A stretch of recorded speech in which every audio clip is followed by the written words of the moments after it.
God answers prayer, ladies and gentlemen. He does. You just have to know how to look.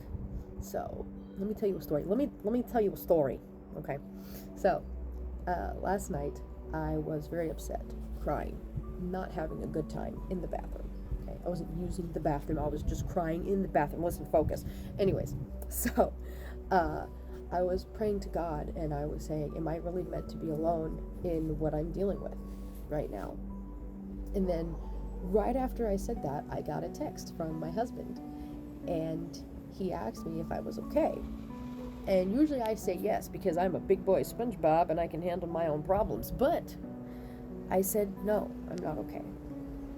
And sure enough, my husband comes into the bathroom and sits on the floor with me, and he stays with me until I get through this depressive state that I'm in. And what's really funny about that, right? Here's the kicker. Here's the funny part, okay? Is that an hour or two before that, my husband came home early from work, right? He actually wasn't supposed to be home when he sent me that text. He was actually supposed to be working, but he came home early.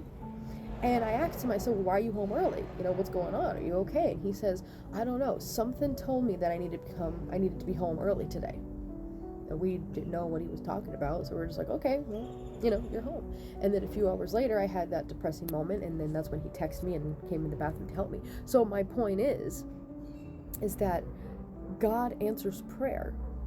Sometimes we look for the big grandiose thing, right? We're looking for the whole, you know, like super miracle and, oh my gosh, a big thing. But sometimes he answers prayers. In fact, most of the time, I would say, he answers prayers in a very subtle, simple way.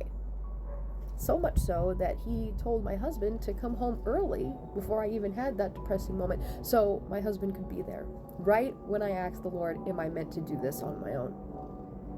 Ain't that something? Now, some people would think, oh, well, that's just coincidence. I say nah. When you're a follower of Christ, there's no such thing as coincidence. So that's the takeaway for today.